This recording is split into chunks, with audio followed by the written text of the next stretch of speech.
A gente muda de assunto agora para lembrar que depois de 20 anos, o grupo fundamentalista Talibã voltou a dar as cartas no Afeganistão. Na Europa, um vulcão bateu recordes. Um novo terremoto abalou as frágeis estruturas do Haiti, o país mais pobre das Américas. E fora do planeta, uma nova corrida espacial teve início. São os assuntos da nossa terceira retrospectiva de 2021.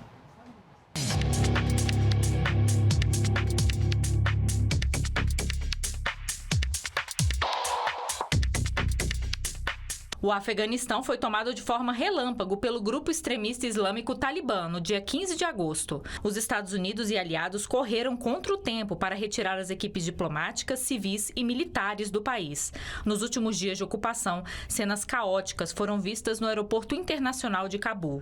Ao mesmo tempo, milhares de pessoas tentavam fugir por terra com medo do novo governo. Ao assumir o controle do país, o Talibã tentou convencer os afegãos e a comunidade internacional de que garantiria os direitos de mulheres e meninas, mas não foi o que se viu.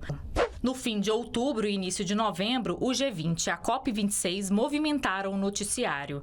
Líderes das 20 maiores economias do mundo se reuniram em Roma, na Itália, por 2 dias.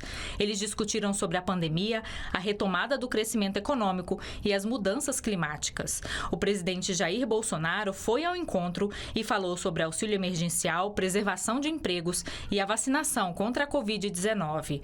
Depois de plenárias e reuniões bilaterais, o relatório final do G20 firmou o compromisso dos países de limitar o aquecimento global a 1,5 graus e a encerrar os subsídios para a produção de carvão mineral. Logo depois do G20, começou a Conferência das Nações Unidas sobre Mudanças Climáticas em Glasgow, na Escócia. Considerada a mais importante desde 2015, a COP26 reuniu quase 200 países para definir como limitar o aquecimento global a 1,5 graus neste século. Foram 2 semanas de intensas reuniões e debates para chegar a um consenso. Pela primeira vez, o documento final previu a redução gradativa dos subsídios aos combustíveis fósseis e do uso do carvão. O texto foi alterado no último momento por pressão da Índia e da China e teve a expressão eliminar gradativamente trocada por reduzir gradativamente. Outros avanços da conferência foram os compromissos de zerar e reverter o desmatamento no mundo até 2030 e o corte de 30% das emissões globais de metano em 2030, em relação aos níveis de 2020. Além disso, o governo brasileiro anunciou uma nova meta de redução de 50% das emissões dos gases do efeito estufa até 2030 e a neutralização das emissões de carbono até 2050. Desastres naturais impactaram várias partes do mundo este ano.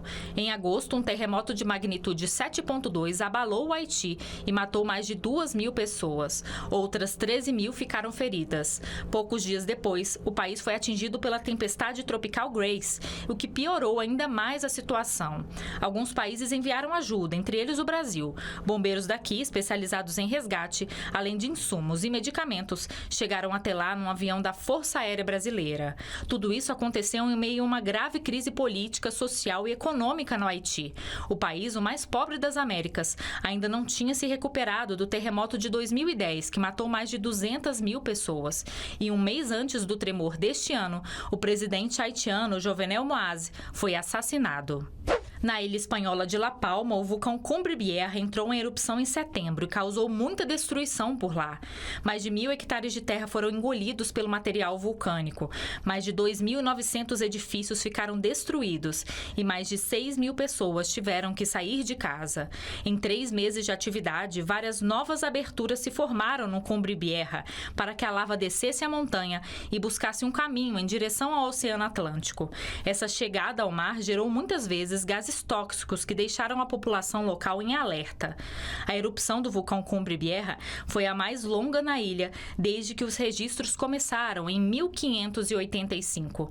Foi também um espetáculo da natureza que atraiu, inclusive, turistas para a região. 2020 foi um marco na chamada nova corrida espacial. A disputa entre bilionários deu origem a um novo modelo de exploração do espaço.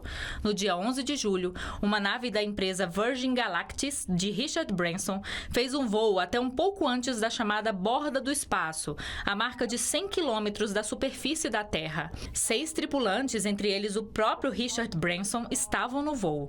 Branson inaugurou as viagens turísticas ao espaço. 9 dias depois, o fundador fundador da Amazon, Jeff Bezos, viajou por 10 minutos a bordo de uma nave construída pela empresa dele, a Blue Origin. Bezos, o irmão, uma aviadora de 82 anos e um estudante de 18 anos fizeram o primeiro voo para fora da órbita da Terra sem um piloto e com todos os tripulantes sendo civis. Já em setembro, a SpaceX de Elon Musk decolou para um voo só com civis no espaço. Foram 3 dias dando voltas ao redor da Terra. Depois do programa Apollo, essa foi a viagem com humanos que chegou mais longe. Em outubro, outra corrida chamou a atenção, a do primeiro filme gravado no espaço.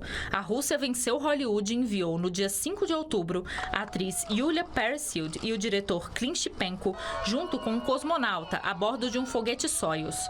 Eles passaram 12 dias na Estação Espacial Internacional para gravar o primeiro filme de ficção no espaço.